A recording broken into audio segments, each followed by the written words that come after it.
Well, happy Easter to everyone that is here, and also for those that are tuning in online.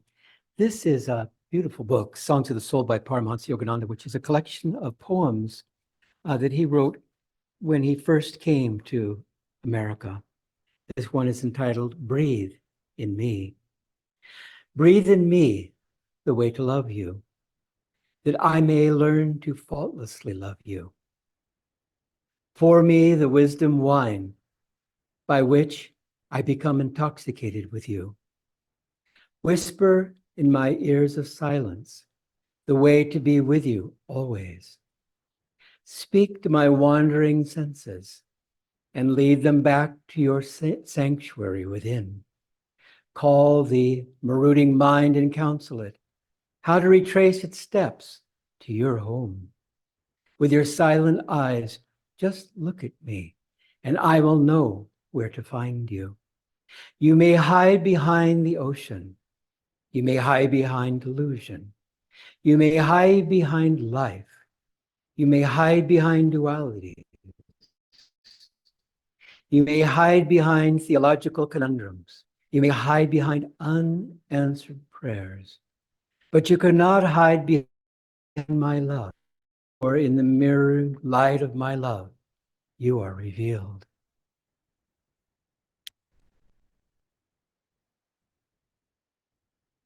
A friend of ours just got back from a vacation, and it was a splendid vacation. Sometimes you don't have to have a vacation from your vacation. And that's always something that we hope for, because perhaps on our vacation, the weather wasn't quite what we thought it was, etc. But in this instance, no, it was really perfect. But when they got home, instantly, they faced really a tidal wave of troubles. And when they got into the cab was filled with cigarette smoke. And it was something that was very unpleasant. And then there was a lot of traffic, an exaggerated amount of traffic. And the thought was, well, what is this? We don't even know if we had a vacation. Within this small amount of time, it seems like all of the blessings that we had have disappeared. But there was the humor to save them. And it was simply, you know something, this is not the first time. Again, the crucifixion and the resurrection. It's happening to us, you know, of course, not on that kind of level, God knows, but certainly throughout the day, whether it's our thoughts or whether it's interacting with our friends, who knows? And so we have to stay on top of our game, and that's why the blessings of these great saints are an essential to our lives. And we will know that Christ, though he lived 2,000 years ago, the torch is passed on century after century by these great saints. And that's why a story such as this that Swami told of St. Francis, as remarkable as it is, this is what the saints do for us. They're constantly mirroring back who we really are, so that we don't fall into that pit, which is to say, well, I like this and I don't like that, as we were reading today, unwillingness. Rather, we want to be, and it's not easy, to be that type of yogi that has this growing trust, the trust of a child, that can appreciate on deeper and deeper levels that there's no mistakes. Everything that comes to us, whether it's thoughts or feelings or circumstance, these are custom for us to rise to the occasion. First of all, to have right attitude, and then springing from right attitude is the growing love of the heart. And that's why in this dramatic story of Yogananda's that he told, someone came, and he was a very learned man, and he came to visit Yogananda. And he had all of these intellectual questions. And with each question, Yogananda said, love God. The man thought, Wasn't exactly the answer that I was thinking of. And so then he asked another one, quite complicated once again. And what was Yogananda's response? Love God with even more vigor. He shared this. And a third time. And finally, Yogananda got up abruptly when this man asked yet another question and left the room. And years ago, Swami said that this man thought, well, even saints have their idiosyncrasies. He didn't understand that this was really the blessing of a lifetime, that this experience was basically custom for him to get out of his mind and get into his heart. That was all, simple enough. And that's of course, the ongoing project for all of us in order to sort ourselves out with heart, mind, soul, everything. Because in that way, we can, as our friends came back from vacation, it maybe took a little bit of time. Father Time very often is the agent that helps us with the right attitude. That, okay, we have another story. We had this magnificent vacation, and then we came back, and it just all came unraveled.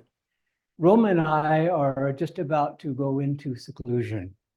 It'll be a week of seclusion, and again, highly recommended to spend a half a day, whatever it might be, in the beginning of the year, to set the tone for the year as the year is speeding by. And then, if possible, the end of the year, to give the year back with all of the experiences that we've had. And again, a half a day can do quite a lot. And you can be in seclusion in your own home. You can be in seclusion in a place like this, and the many, many sanctuaries and retreats and ashrams that abound here in India, to take a little bit of time so that we understand, really, right from Christ's teaching, seek ye first the kingdom of God, and all these things shall be added unto you. What the world is constantly sharing with us is, well, maybe later seek God. But right now, for goodness sakes, we've got to keep the lights on. We've got all of these activities, perhaps we're raising kids, whatever it might be. And we forget, well, actually, we've missed the point. Seek ye first the kingdom of God, and all these things shall be added unto you. And so it comes back to us again and again and again that we can't forget that the purpose of life is to find that joy, the joy that springs forth from meditation, especially through our service, through our many, many means of seeking God. And so in that way, more and more, our affirmations, which are very important, our affirmations become reality. I don't know about you, but in the early years when I would affirm, perhaps I am joy, the background of my mind would just say, I don't think so. And I'd say, well, maybe switch to another affirmation. I am love. No, not that one either. I am wisdom. Maybe why don't you, as Master said, if you do 10% of what I ask you to do, you'll get there. Why don't you come up with something different? Maybe put affirmation on the shelf, because it seems like it's creating more turmoil, the law of diminishing returns, than not. But what happened to me from this experience, it took a little while. Affirmation became a dear friend. Once I became, again, more integrated, more balanced. As Swamiji said, if you judge yourself, this is very interesting, you're judging everyone. And if you're judging everyone, you're judging yourself. Like, my God, this is worth meditating on. Never thought of that. And as we go inside and as we introspect, we begin to simplify our lives. We don't want to just survive. We want to, again, imitate the lives of the saints, imitate the life of Christ. And in so doing, we begin to appreciate Christ said, forgive 70 times 7. As soon as I heard that, I quickly did the math. 490 times, God, that is a lot. You would think that it would have been a smaller number. Forgive 2 times 3. Call that good. Come back to me if you can achieve that, and maybe we'll give you another teaching to embrace. Forgive 70 times 7. That means forgive ourselves as well as forgiving others. And as we do so, we find the veil of separation begin to lift. And that's why these times, these holy times, as we find today in Easter, begins to give us the very, very needed and critical message that we have come down to this earth to become saints. And that if we take responsibility, which is of course important, we begin to see that this cosmic hypnosis is really self-hypnosis. Self-hypnosis? Have I really gone so far as to attract these negative thoughts and all of these things that are coming my way? Have I really done that? Well, the fact of the matter is taking responsibility is the first step, really, to beginning to grow spiritually, because then we're not embracing that tendency to blame life and blame other people. We take responsibility. I need to keep my heart open. That's critical. All throughout the day, no excuses. I need to keep my mind bright throughout the day, no excuses. And bit by bit, we begin to see that the life that we are living begins to be life itself, which is joy. And that joy begins not only to fill our lives, but to overflow and touch other people's lives. When Rome and I first got together, we'll be married 38 years in August, long time. We shared with a friend that we were getting together. And he happened to be our boss. And when I shared this, I wasn't prepared for his reaction. He beamed back so much love, he knew us both, that it almost took me off my feet. And you know something? To this moment, I can relive that experience. And that really is what we do for one another. One time when Swami was going through tremendous trials, and I went up at one point to comfort him. And I didn't expect for a moment what I would come in return. He looked up. His head was downcast. I don't know if his body was slumped because he always had such a straight and erect spine, but his neck was cast down a bit, and that was part of the reason I went up and wanted to comfort him. And he looked up and beamed out so much joy that I remember that to this day. We have these dreams. We spend time with one another. We heal each other at a glance. On and on it goes. Even those that have departed, we drink of the essence of their vibration.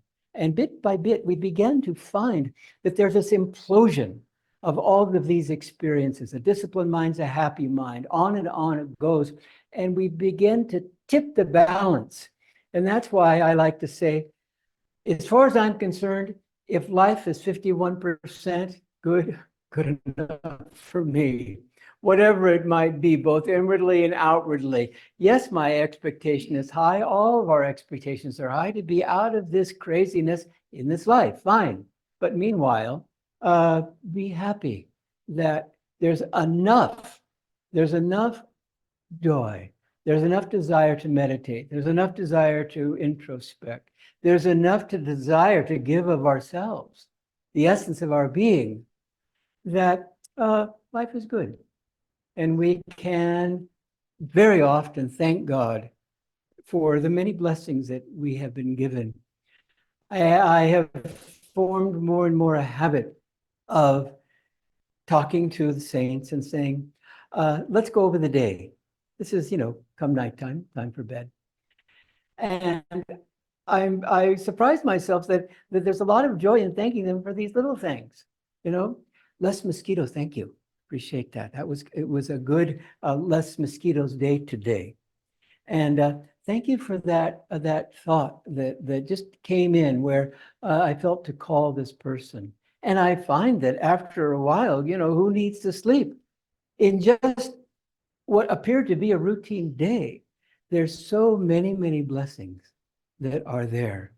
And as we count our blessings and skip the rest, the sage counsel of Yadnamati, Yogananda's most advanced woman disciple, we begin to see that we can stay in that state of divine love, the love that Christ has to this moment, and the love that the saints always are broadcasting and saying, come on, you don't need to fall into this pit of Maya. Don't pay any attention to it, even though at times it seems to be really so strong that we're going to be overcome. Just stay in that joy. And then don't forget to give that joy away to those that you see before you, to those that cross your path that you may not even know, and again to this needy world.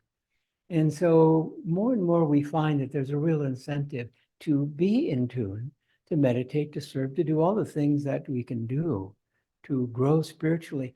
But the incentive is so that we can give it away, because that's the beginning of that bridge of omnipresence, blissful omnipresence, where we've come from and where we are returning to. And so happy Easter to all of you. Yes, the crucifixion is what we go through, but really, what it's all about is a resurrection, and to continually work on resurrecting ourselves in so many ways. There are so many ways that we can do that, which we know so well. Okay.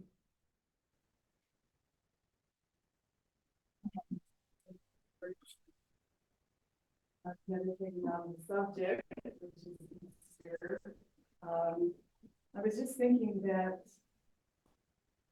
in India, when we first came to India, there was just, when we put Christ on the altar, and when we started talking about Christ as the guru, and people would be a little, well, what's this about? You know, they're going to try to sneak the Evangel and Christianity into the temple, and there was just this little resistance. But then, when we started talking about the life of Christ as a guru, and how Christ and his loving compassion came to the West so that the whole world could be imbued with love, there was a softening, and then we started opening up to the power of Jesus Christ and his message, which is pure love. And consider also that Christ spent most of his adult years in India. He was learning from the rishis, he was reading the Vedas, he was learning techniques of healing, raising people from the dead, of feeding the multitudes, the fishes and the loaves. He was learning these beautiful spiritual techniques that India already had. And he spent years here just imbuing himself with the vibration of the great masters and Divine Mother through them. And then filled up all by himself, he went back to the West. And he shared these teachings in a very dark world, just by himself. What great compassion he had for mankind. What sweetness, what love, unconditional love. And spent his whole 3 years is all bringing that powerful divine love into this world that had been dark in the middle of Kali Yuga. And he was rewarded by his death. People couldn't take it. They just did not understand. But the very first words that he said on the cross, the very first words, he was up there, he said, forgive them, for they know not what they do. He had no hatred or resistance to any of the souls that were giving him this energy. He said, forgive them, for they just don't know. And because of his life, sooner or later, over the years, the incarnations, the centuries, people began to wake up to God. People began to wake up to the true meaning of life, the true meaning of the purpose of our lives, which is to find God. Jesus Christ is a great guru. And in his love, he appeared to Babaji and he said, help me. Let's send more to the West now. Let's send all of these teachings to the West. And then we have Lahiri Mahashaya. Babaji sent Lahiri, we had Sri Teshwar, we had Master. We have all of these great saints, not only our path, but we're speaking of this path now. But through this path of yoga, coming from the east, now the west has opened up to it. And there is a great light that's going out into this world now. In this dark world that we have, and the violence and the wars and the agitation, within each one of our hearts, the kingdom of God is within. It's raining out. It's coming out. And when all of us together can concentrate on that light and share it, what a great service we're doing in mankind. And think of Christ's life. He went, first of all, he was born, and then he spent his years at his parents' house, and then he went to India and he came back, and he had these wonderful miracles. He raised people from the dead. He healed people in their bodies, their minds, their souls, gave them spiritual solace. And he left this body, and then he was gone. But that powerful message and love has carried through. And many years ago, Swamiji, I think it was 1985, he went to the Holy Land. And he went to all of these places where Christ was. He went on pilgrimage. And he was very, very profoundly affected and changed by that Holy Land pilgrimage that he went on. And it made me wonder that he said he felt so familiar. He felt Christ coming out of the earth. He felt that love. He actually felt the vibration of joy. And he said, imagine Christ going through these cities, these very small roads and dirty, dusty cities, and people following him, laughing with joy and love. And finally, they have been sent a messenger of love and joy that they could understand and they could feel. And he must have been very magnetic. And when Swami was telling us about his pilgrimage, he said, just imagine, how could most of the pictures of Christ are he's on the cross, or he's sad, or he's lonely, or he's going around the heavy weight. And he said, it wasn't like that. This is not what he felt. He felt pure joy. And the people were waking up to God when he was there. And they sang and they danced. Just imagine, Christ was a guru of joy. Who would follow him if he was a guru of sadness? We have enough sadness in our lives. We don't need a guru to tell us we have more. No, he brought the bliss of God to people's hearts. So when Swami was telling us these things, I just thought, I just wonder in the past life if Swami was with Christ. I just wonder, because it was so familiar and real. We don't know these things for sure, but it certainly could be true because he has lived that life of pure love. And when he was there, he was very, very deeply went to each one of these places of Christ. And he said this music just bubbled up inside of him. He just started thinking about all this music and the music that would follow the life of Christ. And it was in his mind, and he just felt ecstatic when he went to these places, and he felt these beautiful songs coming through and these joyful vibrations of music. He said he just couldn't wait to get home. And then he came home and he started writing this music out. And in the beginning, he had a little Casio, and I happened to be there when he got there. It was dun, dun, dun, dun, dun, and he would say, is it beautiful? And we would go, yeah, I guess so. But over time, over many months, he created this beautiful song of Christ's life, the oratorium. And he writes about his birth and his teaching and his death and the resurrection and all of it. It's just very, very, very transforming. And so it's long, but I just chose a few of the songs today for us to listen to. And some of the songs, they're just very uplifting. And when we listen to this music, I'm going to play it, but when we listen to this music, imagine yourself with Christ. Imagine yourself with his disciples. Imagine yourselves together, just feeling the bliss of God and just being joyful, simplicity, humility, open, and just feel that on this Easter morning, that Christ wants to give you a lesson. And perhaps he'll give it to you through the music. So open up to this music. Don't be in your head and say, well, I don't understand this music. It's not a sitar and it doesn't sound familiar or whatever. Think of the vibration that this music was written by.